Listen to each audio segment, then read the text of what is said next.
So, as silly as all of this is, what is about to transpire is exactly how Swedenborg described it in his 1758 book, Other Planets. And we're going to be traveling through the galaxy like he did, but we're not going to be going solo. Swedenborg didn't travel without some celestial travel agents, and neither will we. Or she. There they are.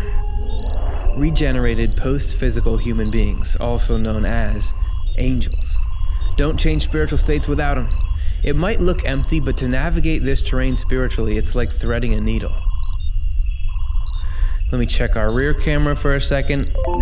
Looks like we got a couple of trailers. Those are spirits from our Earth.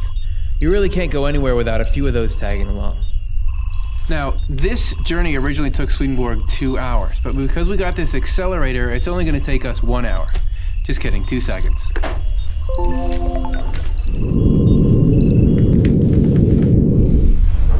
Are you okay? This is the edge of the solar system. I'm not sure we're going to be able to make it through all that. Wait, are there people down there? Hey, Curtis, and Curtis's friend. Hey, who are you? How do you know who we are? Perception. Just think of us like a membrane at the edge of the solar system.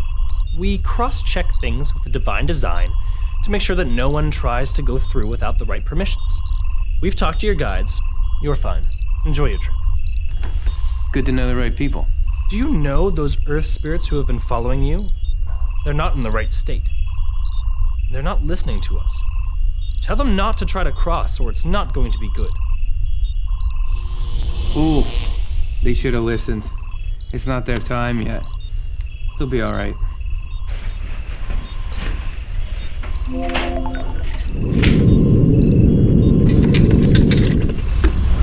Phew, we're through. You know, an interesting thing about...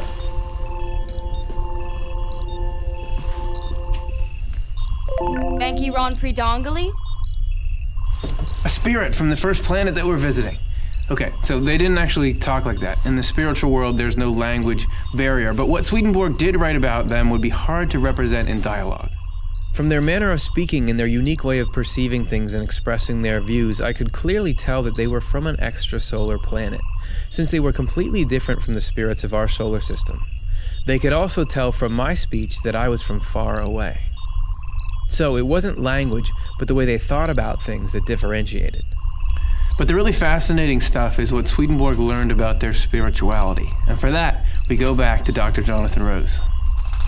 If you imagine yourself making contact with people from some other planet, what would you ask them? It's interesting that Swedenborg asked them a bunch of different things about their lives, but he especially inquired about their religious beliefs and practices. And as with Earth, people from any planet start out in the afterlife with the same beliefs and practices they had in this world, and only gradually does that change over time. So by learning about what these spirits were thinking, Swedenborg was also learning about religion on the planet that they came from. Here's Other Planets 130. After we had some conversation on various subjects, I asked them what god they worshipped. They said that actually they worship a particular angel, an angel who looks to them like a divine person, radiant with light. This angel teaches them and helps them see how they should be living their lives. They know, they added, that God Almighty is in the Son of the angelic heaven, and that although He does not appear to them, He does appear to their angel. But He's too powerful for them to dare to worship Him. So these people were good, but they believed that they needed an angel to be their intermediary. And Swedenborg learned that this angel was actually a whole community of angels assigned by the Lord to watch over these people and teach them justice and uprightness. In the afterlife, every level and community of heaven has its own shade of light that corresponds to the nature of the understanding there. So these spirits, as a result of this intermediate arrangement, live in a yellow light, Swedenborg tells us, like the light of a burning torch. And because they believed that they had to turn to an intermediary instead of directly to God, that's why they had this type of light. If they had received their light directly from God, it would have had more purity and steadiness in its brightness. But this is what these spirits were comfortable with. They didn't dare make contact with God Himself. And Swedenborg saw that there was a flame in that angelic community that would send down a moderated light to the spirits who were below. Even though the light surrounding these spirits wasn't the best kind of light you can get, it was still very good.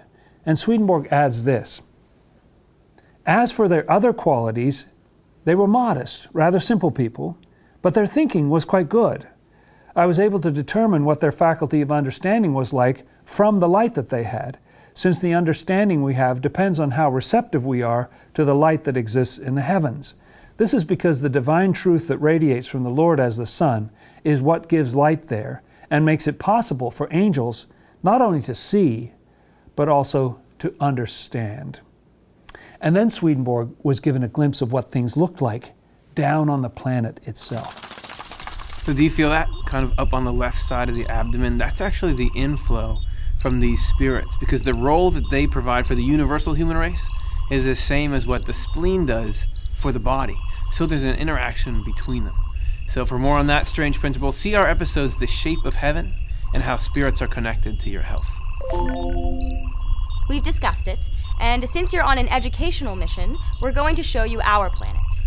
Well, that's a really kind offer, but actually it can't work like that, because we just came here spiritually. And so we can talk to you because you're spiritual, but the planet you want to take us to is physical.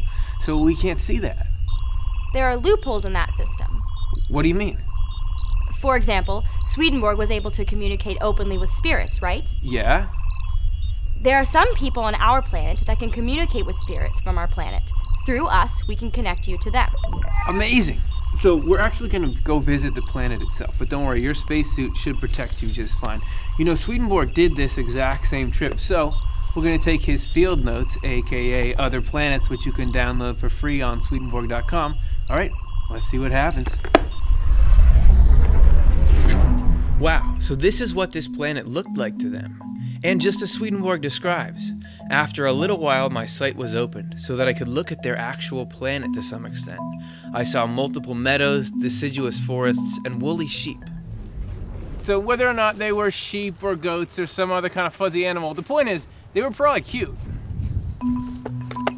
He also described a very interesting piece of clothing that the inhabitants had. The woman I saw wore over her chest a garment wide enough to allow her to conceal the rest of her body by inserting her arms through it and wrapping it around herself. She could then go on her way. The lower part of it could be folded up and fastened so that the garment looked like the stomachers that women on our planet wear. The same garment also served as clothing for the man, though. I saw him take it from the woman and put it on his back, loosening the lower part so that it hung down to his feet like a toga, and walking around in it.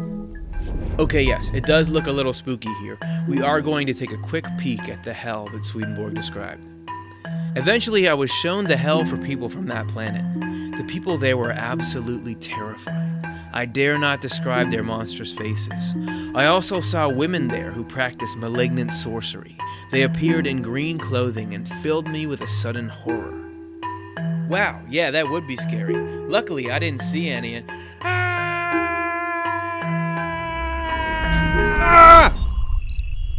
So it might be that dangers like that are why not just anyone is allowed to just wander anywhere in the universe.